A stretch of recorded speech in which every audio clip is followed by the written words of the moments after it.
여러분 창세기 37장부터 50장까지 펼쳐지는 이 요셉의 이야기는 마치 한 편의 대하 드라마를 보는 것 같지 않습니까?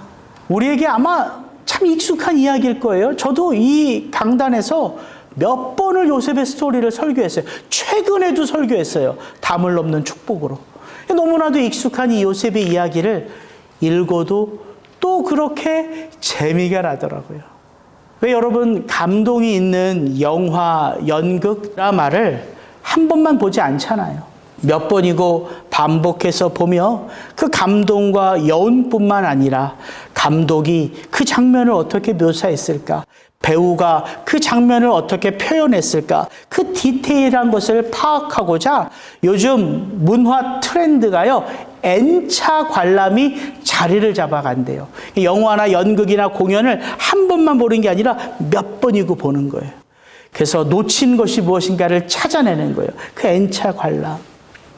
여러분, 근데 이 성경을 그 어떤 드라마, 그 어떤 영화와 비교할 수 있겠습니까?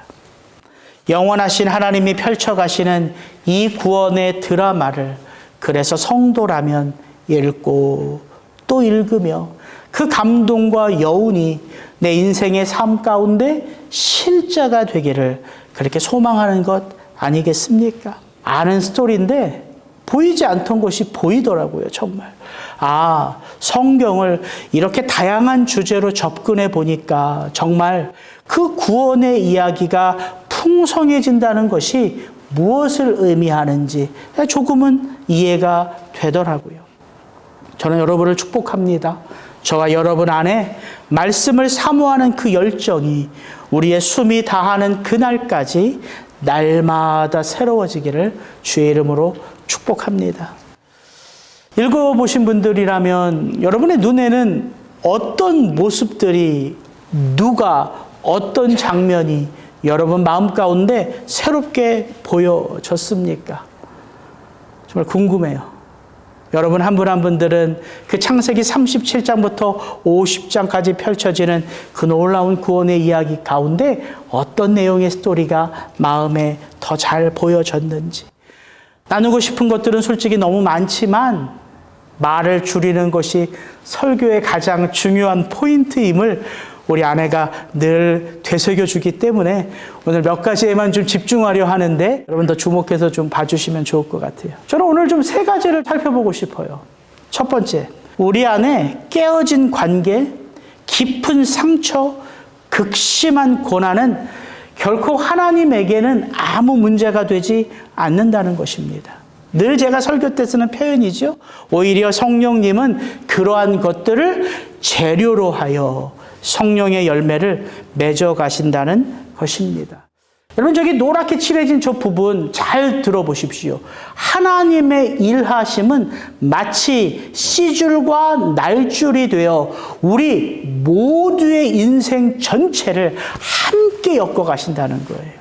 창세기 37장부터 50장까지의 주인공은 요셉처럼 보여지지만 하나님의 은혜의 손길은 요셉뿐만이 아닙니다. 그 형들, 요셉과 그 형들의 아버지 된 야곱, 그 창세기에 나오는 모든 인물들 가운데에 하나님은 놀라운 손길로 역사해 가고 계신다는 거예요. 그래서 제가 이렇게 표현했습니다. 요셉에게 있어서 그가 그 17세 소년의 때에 경험했던 그 사건은 분명 그의 마음속에 복수를 심고 깊은 응어리로 남으며 억울함을 그의 인생 가운데 새겨놓았을 것이 분명해요. 그렇지 않습니까? 그런데 이 요셉의 스토리 속에는 그것만 나오지 않는다는 거죠. 그의 형들과 유다에게는 그들이 잘못한 것을 후회하게 하시고 뉘우치게 하시고 그 잘못 때문에 내 인생 가운데 이런 일들이 펼쳐지는구나. 자기의 인생을 하나님 앞에서 돌아보게 한다는 거예요. 그리고 사랑하는 아들 요셉을 잃고 또 사랑하는 아들 베냐민을 잃을 위기에 처한 그 야곱에게 하나님은 정말 신실하게 찾아오셔서 그의 인생의 처음부터 그의 인생의 마지막까지 내가 너와 함께하고 있음을 말씀하시는 그 장면이 저에게는 묘한 은혜로 다가오더라고요. 여러분, 요셉의 사건은요, 결코 요셉만의 사건이 아니었습니다. 그래서 창세기 37장부터 시작되는 요셉의 스토리를 가만히 보면 갑자기 난데없이 창세기 38장 누구의 이야기? 유다의 이야기가 삽입되어 있음을 보게 됩니다. 창세기 37장 요셉의 형들이 요셉을 팔아버리지요. 그리고 37장의 마지막 절은 이렇게 끝나요. 그를 애굽에서 바로의 신하 친위대장 보디발에게 팔았더라. 그리고 창세기 39장은 그렇게 팔린 요셉의 삶이 애굽에서 시작되는 장면으로 1절이 이렇게 시작돼요. 요셉이 이끌려 애굽에 내려가매 바로의 신하 친위대장 애굽 사람 보디발이. 그러니까 37장과 39장은 하나의 이야기로 쭉 논술되어져 가는데 그 중간에 38장 유다의 이야기가 삽입되었음을 우리는 알게 되지요. 그리고 유다의 이야기의 핵심 구절 바로 26절이에요. 유다는 이렇게 말합니다. 그는 나보다 옳도다. 여기서 말하는 그는 누구일까요? 유다의 며느리 다말입니다. 그녀 다말은 그녀가 했던 행동이 내가 했던 행동보다 옳다. 그런데 이 유다의 이야기를 요셉의 이야기 속에서 읽어가는 우리는 그를 다말로만 보지 않고 누구로도 볼 수 있어요? 요셉으로도 볼 수 있다는 거예요. 하나님으로도 볼 수 있다는 거예요. 제가 그래서 궁금하더라고요. 왜 유다의 이야기를 이렇게 배치해 놓았을까? 이유가 있어요. 이 요셉의 이야기 속에 핵심 인물은 요셉뿐만이 아니라 유다예요, 유다. 요셉과 유다를 하나의 큰 구원의 이야기로 결합시켜 하나님은 놀라운 구속사를 펼쳐가시는 거예요. 그래서 이 이야기들이 너무나 재밌더라고요. 유다는 그가 했던 행동이 얼마나 잘못된 행동인지를 돌아볼 수 있었어요. 그래서 고백합니다. 그가 옳다. 다말이 옳았고 요셉이 옳았고 우리의 모든 인생을 주관하시는 하나님 그분이 옳다. 자기가 잘못됐다는 것을 고백하는 사람이 바로 이 유다입니다. 그래서 그는 37장에서는 동생 요셉을 팔아버리는 인물로 등장하지만 저 뒤로 가면 그 부분에서는 어떤 인물로 나와요? 그의 동생 베냐민 대신에 내가 죽음을 각오하는 인물로 새롭게 등장해요. 여러분, 요셉의 스토리 가운데 요셉만 변화되어 가는 것이 아니라 모든 인물들이 다 하나님의 은혜의 손길 안에서 변화되어 가는 것을 우리는 볼 수 있습니다. 요셉을 판 형들도 창세기 42장에 보면 이렇게 그들의 잘못을 뉘우치지요. 그들이 서로 말하되 우리가 아우의 일로 말미암아 범죄하였도다. 그가 요셉이 우리에게 애걸할 때에 그 마음의 괴로움을 보고도 듣지 아니하였으므로 이 괴로움이 우리에게 임하는도다. 그런 그 형제들 가운데 르우벤이 나서서 말합니다. 르우벤이 그들에게 대답하여 이르되 그에게 너희가 잘못했기 때문에 그의 핏값을 우리가 치르게 되었도다 하니. 여러분, 요셉의 형들이 지금 요셉 앞에서 지금 쇼하는 것처럼 보여요? 아닙니다. 그들은 지금 그들 앞에 있는 요셉이 요셉인지를 알아요? 몰라요? 몰라요. 그들 사이에 통역을 세웠으므로 그들은 그들 앞에 요셉이 요셉인 줄을 알았다 몰랐다? 몰랐다. 그래서 자기의 고국의 언어로 대화하고 있었던 거예요. 그 장면을 요셉이 다 듣고서 요셉의 첫 반응, 그것은 뭐예요? 눈물입니다. 요셉이 그들을 떠나가서 울고 다시 돌아와서 바로 이 장면이 비로소 요셉의 마음이 움직이기 시작하는 첫 장면이에요. 자기를 판 상처와 아픔이 형들 안에도 여전히 쓴뿌리로 남아있음을 요셉이 본 거예요, 못 본 거예요? 본 거예요, 본 거예요. 나에게 이런 아픔과 상처를 준 그들도 결코 편안한 삶을 살지 않았음을 요셉이 처음으로 그의 두 눈으로, 그의 두 귀로, 그의 마음으로 체험했다는 겁니다. 여러분, 그렇게 우리 속에 하나님은 일하고 계시는 거예요. 아, 형들도 나를 판 지난 시간 동안 결코 편안한 삶을 산 것이 아니구나.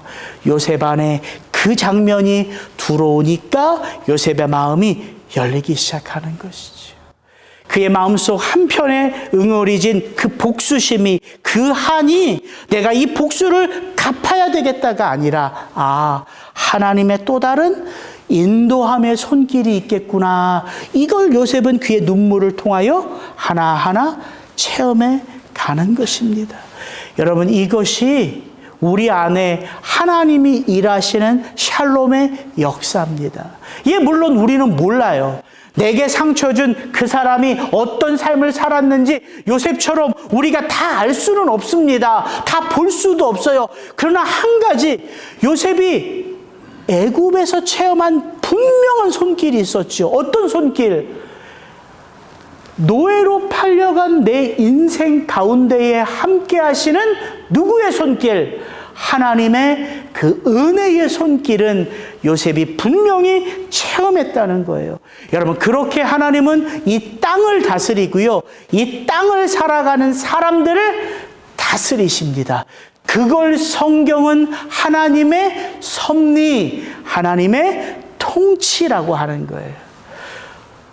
혹시 여러분들 가운데 내가 이민 생활이 너무 힘들어서 우리 자녀들에게 제대로 해준 것 같지 않아서 좀 미안하고 좀 아쉽고 좀 후회되는 그런 인생으로 혹시나 지금도 살아가시는 분들이 있다면 아마 여러분들은 요셉의 이야기를 쭉 읽어가면서 아마 큰 위로를 받았을 것 같아요. 창세기 37장부터 시작되는 요셉의 스토리 속에 요셉은 성숙한 자로 등장합니까? 아니면 미숙한 소년으로 등장합니까? 어떻게 등장해요? 자기가 말할 걸 뭘 물어봐. 그냥 하지. 이러시는 표정 같아요.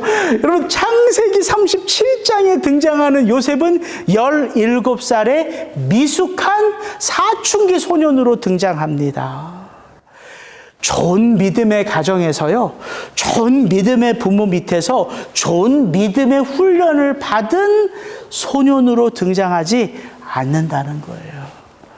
요셉의 가정도 저와 여러분의 가정처럼 겉으로는 멀쩡해 보이지만 상처가 있고 깨어짐이 있고 아픔이 있는 그런 보통의 가정 속에서 요셉은 자라납니다. 그래서 어찌 보면 요셉의 이렇게 모습을 보면 미성숙하지만 순진난만한 것 같아요. 너무 순수한 것 같아요. 어떤 장면에서 요셉이 그 형들과 함께 있을 때 형들의 잘못을 아버지에게 일러 바쳤다? 아니면 묻어뒀다? 일러 바쳤어. 요셉은요, 자기 앞에 울타리가 되어준 엄마가 없어요. 그 라헬이 일찍 죽었거든요. 그러니까 요셉은 아버지 야곱의 편애를 받고 사랑은 받았지만 남자가 뭘 알아. 다 엄마가 울타리가 되어주지. 그 엄마가 없어요. 그런데 그 형들의 잘못을 아버지에게 일러 바쳤지. 아버지는 그런 요셉을 보면서 너무나 기특하고 사랑스럽지만 형들의 눈에 비친 요셉은 문제거리지. 편안하지 않은 거야, 요셉이. 그래서 편하게 대화할 수 없어. 그래서 저는 이 4절이요. 37장 4절이 요셉의 이야기 가운데 아주 중요한 키 하나를 우리에게 주는 것 같아. 그의 형들이 아버지가 형들보다 그를 더 사랑함을 보고 그를 미워하여 그에게 편안하게 말할 수 없었더라. 그러니까 요셉은 아직은 성숙한 사람이 아니에요. 미성숙해요. 또 뭘 보면 알 수 있어? 요셉이 꾼 꿈. 여러분, 요셉이 꾼 꿈을 읽기만 해도 그 해석을 할 수 있어요, 없어요? 누구나 다 해석할 수 있어. 요셉 자기의 것은 멀쩡히 있고 아버지의 단, 형들의 단은 다 자기에게 절하는데 그걸 꼭 해석을 해야 돼요? 하나님한테 물어봐야 돼요? 그럴 필요가 없어요. 그런 꿈을 꾸면 아, 내가 하나님에게 참 특별한 비전을 받았나 보다 이렇게 갈무리해야지. 요셉은 그걸 또 자랑하네, 또 떠벌리네. 형들, 나는 하나님이 이렇게 축복하는 인물이야. 나는 형들과 달라, 특별해. 그것만 봐도 요셉은 아직 미성숙하지요. 그러니까 여러분 걱정할 거 하나 없어요. 요셉이 성숙해지는 과정은 그의 집안에서다, 아니면 낯선 애굽 땅에서다. 어디에서다? 낯선 애굽 땅 노예 신분에서예요. 그의 집안에서 성숙해진 게 아니에요. 믿음의 가정교육 잘 받은 게 아니에요. 그래서 여러분들이 그렇게 여러분 자녀들에게 미안함을, 후회를, 아픔을 간직하며 살 필요가 있다, 없다? 없다. 하나님은 하나님의 사람을 반드시 훈련시키세요. 그러니까는 우리의 자녀들을 내가 키운 것 같고, 내가 훈련시키는 것 같고, 내가 믿음 교육 잘 시키는 것 같지만 결국은 우리의 자녀들을 키우는 손길은 누구예요? 하나님의 은혜의 손길입니다. 그럼 우리의 역할은 뭐예요? 지켜주는 거예요. 그 하나님이 그렇게 존귀하게 허락해 주신 그 선물을 내가 옆에서 바라봐 주는 거예요. 함께 해 주는 거예요. 그래서 누려야 돼요. 여러분에게 선물로 주신 자녀들을 마음껏 함께 누리는 거예요. 근데 벌써 이제 다 누리셨죠? 여기 앉아 계신 분들은 이제 자식들과 누리는 게 아니라 이제 손주, 손녀들과 누리고 계셔. 그러니까 손주, 손녀들을 여러분 믿음 교육으로 책임지려 하시지 말고, 그렇게 기뻐하는, 그렇게 웃는, 그렇게 우는, 그렇게 고민하는, 그렇게 갈등하는, 그렇게 좋아하는 그 모습들을 마음껏 누리시라고요. 그리고 축복해 주세요. 여러분 집에 놀러 오실 때마다 그 머리에 손을 얹고, 하나님이 축복하시는 우리 손주, 하나님이 축복하시는 우리 손녀, 하나님의 놀라운 은혜의 손길로 쓰임받게 해주세요. 기도하시면 돼요. 그게 우리에게 맡겨진 청지기의 사명이라는 것입니다. 저는 그래서 하나님의 그 놀라운 손길이 요셉을 빚어가시고, 요셉의 형들을 빚어가시고, 그러면서 소외된 것 같은 야곱의 인생 가운데 하나님이 딱 한마디를 하시는데, 그게 묘하게 제 안에 아주 그냥 심쿵한 위로로 다가오더라고요. 여러분, 야곱은 그 인생의 후반전에 가장 사랑하는 아들 요셉을 잃었어요. 그 이름의 충격이요, 그 상실의 충격이 보통이 아닙니다. 그런 아픔을 가지고 야곱이 살아요. 그래서 야곱이 누구를 껴안고 살죠? 요셉 대신에 베냐민 아닙니까? 베냐민. 그렇게 사랑하는 아내 라헬이 남긴 베냐민. 그래서 모든 형들을 다 애굽으로 보내도 베냐민만큼은 못 보내잖아요. 그런데 야곱이 결단하고, 먹고 살아야 되니까 그 베냐민도 보내기로 결단하죠. 그러니까 믿음의 결단을 내리니까 하나님이 어떤 소식을 가지고 와요? 그 요셉이 살아 있습니다. 그 요셉이 애굽의 총리로 놀라운 신분이 되어 아버지를 초대합니다. 그 이야기를 야곱이 듣고 자기가 살아가는 모든 가나안 땅에서의 삶을 정리하고 애굽으로 출발하는 바로 그때, 성경 46장은 이렇게 우리에게 소개합니다. 이스라엘이 모든 소유를 이끌고 떠나 브엘세바에 이르러 그의 아버지 이삭의 하나님께 희생제사를 드리니, 그 밤에 하나님이 이상 중에 이스라엘에게 나타나 이르시되 야곱아 야곱아 하시는지라. 야곱이 이르되 내가 여기 있나이다 하매 하나님이 이르시되 나는 하나님이라, 내 아버지의 하나님이니 애굽으로 내려가기를 두려워하지 말라. 내가 거기서 너로 큰 민족을 이루게 하리라. 내가 너와 함께 애굽으로 내려가겠고 반드시 너를 인도하여 다시 올라올 것이며 요셉이 그의 손으로 내 눈을 감기리라 하셨더라. 여러분, 이 장면 은혜가 안 되세요? 야곱아 야곱아, 나는 너의 하나님이요 너의 아버지의 하나님이라. 그러면서 하나님이 놀라운 말씀을 하세요. 애굽으로 내려가는 것을 두려워하지 마.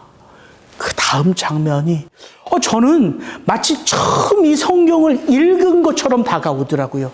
내가 너와 함께 애굽으로 내려가겠고 내가 반드시 너를 인도하여 너와 함께 다시 올라올 것이며 네가 그렇게나 사랑하는 요셉 그가 그의 손으로 내 눈을 감기리라. 여러분 이게 저와 여러분의 인생 가운데 함께 하시는 하나님이세요. 단 한순간도 우리를 그냥 두지 아니하시고 사실 우리의 인생 모든 순간 우리와 함께하고 계셨던 거예요. 함께하고 계셨기에 함께 갈 수 있고요. 함께하고 계시기에 함께 올라올 수 있고요. 함께하고 계시기에 가장 사랑하는 그 아들 앞에서 그 눈이 감기게 하신다고요. 하나님이 야곱의 마음을 다 아세요. 여러분 이민생활 외롭게 하셨고 힘들게 하셨고 어렵게 하셨다고 생각하시죠? 하나님이 함께 하신 은혜의 순간들입니다. 그래서 감사할 수 있는 거예요. 그래서 저는 그 누구보다 나를 아시는 하나님이 우리의 인생을 그렇게 인도해 가시는구나. 그 하나님의 인도하심 속에 함께라는 그 단어가 그래서 임마누엘이라는 이름으로 우리에게 그리스도 예수로 허락된 것이구나. 여러분 그 하나님 앞에서 그래서 울 수 있는 거예요. 그 하나님 앞에서 그래서 가슴을 칠 수 있는 거고요. 그 하나님 앞에서 그래서 화를 낼 수도 있고요. 그 하나님 앞에서 그래서 무엇이든 할 수 있는 거예요. 아버지시니까. 신앙은 그렇게 하나님을 아버지로 만나는 축복입니다. 그 안에 어디 죄를 가리고 숨기고 그런 거 없습니다. 우리의 모든 것을 그 아버지 하나님 앞에 다 드러낼 수 있는 거예요. 요셉의 이야기를 이렇게 읽어가면 과연 하나님의 화평이 요셉의 인생 가운데 어떻게 나타나는가? 하나님과의 화평, 하나님의 화평, 하나님을 위한 화평이라고 제가 말씀드렸어요. 이게 샬롬의 은혜입니다. 그래서 요셉의 스토리를 읽어보면 요셉과 하나님과의 화평, 또 하나님의 화평이 요셉의 인생 전체를 어떻게 빚어가고 있는가? 하나님은 너무나 분명하게 이렇게 담아놓으셨어요. 창세기 39장 2절부터 5절을 읽어보면 우리가 명확하게 알 수 있습니다. 여호와께서 요셉과 함께 하심으로 그가 형통한 자가 되어 그의 주인 애굽 사람의 집에 있으니 그의 주인이 여호와께서 그와 함께 하심을 보며 또 여호와께서 그의 범사에 형통하게 하심을 보았더라. 요셉이 그의 주인에게 은혜를 입어 섬김에 그가 요셉을 가정 총무로 삼고 자기의 소유를 다 그의 손에 위탁하니 그가 요셉에게 자기의 집과 그의 모든 소유물을 주관하게 한 때부터 여호와께서 요셉을 위하여 그의 애굽 사람의 집에 복을 내리심으로 여호와의 복이 그의 집과 밭에 있는 모든 소유에 미친지라. 그럼 명확하지 않아요? 여호와께서 누구와 함께 하심으로? 요셉과 함께 하심으로. 여호와께서 누구를 위하여? 요셉을 위하여. 여러분 이 두 마디 말이면 인생 끝 아닙니까? 여호와께서 함께 하시는 인생, 여호와께서 위하여 살아가는 인생, 그 인생 앞에 그 어떤 장애물이 있을 수 있겠어요? 그 인생 가운데 어떤 쓴뿌리가, 어떤 고난이, 어떤 위협이 그의 발목을 붙잡을 수 있겠어요? 이게 성도의 인생이라는 거예요.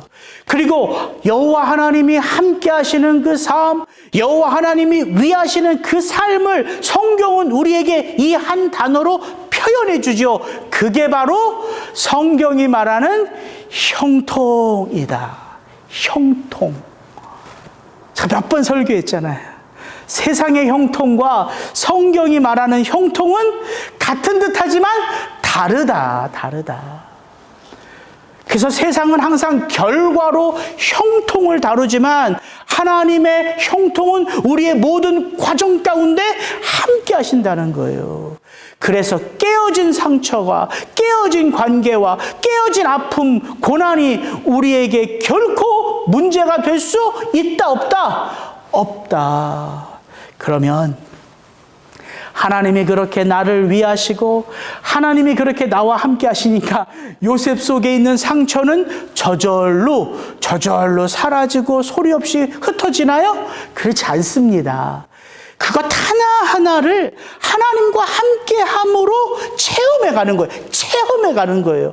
그 하나님의 손길이 이 위기의 때에도, 이 감옥의 때에도, 이 잊혀짐의 때에도 하나님은 결코 나를 떠나시지 않고 나와 함께 하고 계시는구나. 그걸 체험해 가는 거예요.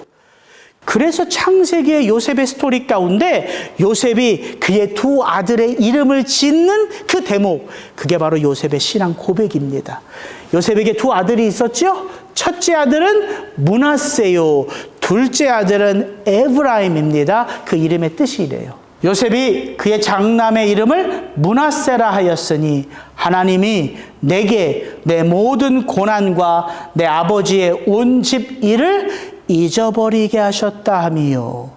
또 차남의 이름을 에브라임이라 하였으니 하나님이 나를 내가 수고한 땅에서 번성하게 하셨다 함이었더라. 요셉은 두 아들의 이름 속에 자기의 신앙 고백을 담아 놓았습니다. 요셉은 그 상처를 잊었다, 잊지 않았다? 잊지 않았다. 그건 저절로 잊혀진 게 아닙니다. 요셉은 애굽의 땅에서 고생했다, 고생하지 않았다? 고생했다. 노예로 살아가는 인생이 어찌 고생 없는 인생이겠어요. 그러나 그 모든 나의 삶을 누가 주관하고 계신다? 여호와 하나님. 그래서 그 아들들의 이름을 그의 신앙 고백으로 지은 거예요. 하나님이 그 상처와 그 아픔을 잊혀지게 하셨고, 하나님이 내가 수고한 이 땅에서 나로 하나님의 복을 누리게 하셨다. 그래서 여러분 기억하십시오. 고난, 상처, 아픔의 잔재들은 결코 우리 인생 가운데 하나님의 그 선하신 뜻과 섭리를 막을 수가 없습니다. 여러분, 고난이, 상처가, 아픔이 문제가 아니에요. 그 고난과 그 상처와 그 아픔도 누구 안에서 일어난 일이에요? 하나님 안에서 일어난 일이에요. 그런데 뭐가 위험한 거예요? 고난, 상처, 깨어진 관계, 아픔이 아니라 그것들을 내 임의대로 해석하는 그 마음이 문제예요. 그 마음이. 그래서 성도는요, 고난 속에, 아픔 속에 늘 누구 앞으로 나아가야 돼요? 하나님 앞으로 나아가야죠. 내가 해석하면 안 돼요. 내가 해석할 수 있는 해석이 아닙니다. 나는 내 앞길도 모르는 게 인생이잖아요. 내일 어떤 일이 내게 벌어질지 모르는 게 인생이잖아요. 그런 인생을 지나온 과거라고 다 해석할 수 있나요? 아니요. 해석은 오직 누구에게 있어요? 하나님에게 있어요. 그래서 시편 105편에 시편 기자는 우리에게 요셉의 스토리를 이렇게 해석해 줍니다. 그가 한 사람을 앞서 보내셨으며 요셉이 종으로 팔렸도다. 그의 발은 착고를 차고 그의 몸은 쇠사슬에 매였으니 곧 여호와의 말씀이 응할 때까지라. 그의 말씀이 그를 단련하였도다. 여러분 아시겠죠?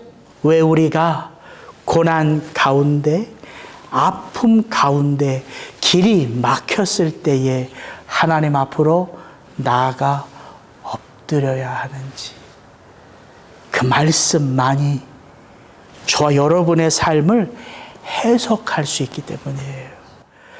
고난, 상처, 깨어진 관계가 문제가 아니라 섣부른 나의 해석이 문제란 말입니다. 그래서 기도하는 거예요. 그래서 기도하는 거예요. 왜 우리 믿음의 선배들이 고난이 오면, 아픔이 오면, 우리의 자녀들의 인생 가운데 길이 막히면 왜 우리의 어머니, 우리의 아버지, 우리의 할머니, 할아버지들이 그 피곤한 육신을 끌고 철야를 드렸을까요? 왜 그 피곤한 육신의 몸을 이끌고 새벽 제단을 쌓았을까요? 자기 육신의 몸을 쳐가면서 그 기도의 자리를 포기하지 않은 게 여기 앉아 계신 성도님들의 어머님, 아버님들이고요. 지금 여러분들이 여러분의 자녀들을 위하여 그와 같은 삶을 대를 이어서 하고 계시잖아요. 왜 그러세요? 그 자리에 하나님의 위로가 내 지경을 넘어서서 임하기 때문이에요. 우리의 자녀들의 인생 가운데 길이 막힌 것 같고 모든 것이 끝난 것 같은 그 순간 내가 해줄 수 있는 것은 아무것도 없지만 하나님 앞에 엎드려 기도하는 나에게 하나님이 어떤 마음을 주세요? 네 아들이 아니라, 너의 딸이 아니라 누구 아들이다? 내가 너에게 맡긴 내 아들이다. 내가 너에게 허락한 나의 딸이다. 내가 이 세상을 밝힐 나의 도구다. 이걸 알려주시는 거예요. 그래서 아파하는 부모보다 하나님의 마음은 더 아파하시고요. 기뻐하는 부모보다 하나님의 마음은 더 기쁘신 거예요. 여러분, 기도의 자리는 그걸 가르쳐주는 자리란 말입니다. 그래서 말씀이 우리 속에 새로워지는 거예요. 새로워지는 거예요. 전혀 다른 차원으로 우리 속에 그 말씀이 해석되는 거예요. 그래서 그 말씀이 응할 때까지 그를 단련하였도다. 이렇게 시편 기자가 말하는 거예요. 여러분, 단련하다는 말이 무슨 의미인지 아시죠? 단련하다. 고난이 없다는 게 아닙니다. 문제가 없다는 게 아닙니다. 아픔이 없다는 게 아닙니다. 그 고난 속에, 그 문제 가운데, 그 아픔 속에 하나하나 하나님이 그 영혼 속에 믿음을 새롭게 하는 것입니다. 믿음을. 우리의 자녀들의 인생도 그렇게 이끄신다는 거예요. 그래서 여러분 눈에 넣어도 아프지 않을 그 자식들, 그 손주, 손녀들 하나님 고난 없게 해주세요. 하나님 어려움 없게 해주세요. 하나님 그냥 입학 원서만 내면 다 붙게 해주세요. 그런 기도가 의미 없는 기도인 거를 누구의 삶이 증거해요? 우리의 삶이 증거하잖아요. 우리 인생 그렇게 살아오지 않았잖아요. 저 삼수했습니다. 삼수. 우리 아버지 고치겠다고 의대 가겠다고 작정했던 제가 의대 못 갔잖아요. 근데 돌아보니까 저도 의사예요, 의사? 영혼을 치유하는 의사. 하나님의 계획은 다르다니까요. 우리의 삶을 그렇게 인도하신 것처럼 여러분, 우리의 자녀들의 인생도 하나님의 손에 맡기시는 부모님들 되기를 주의 이름으로 축복합니다. 두 번째, 세 번째는 다음 주에, 오늘은 여기까지 할게요.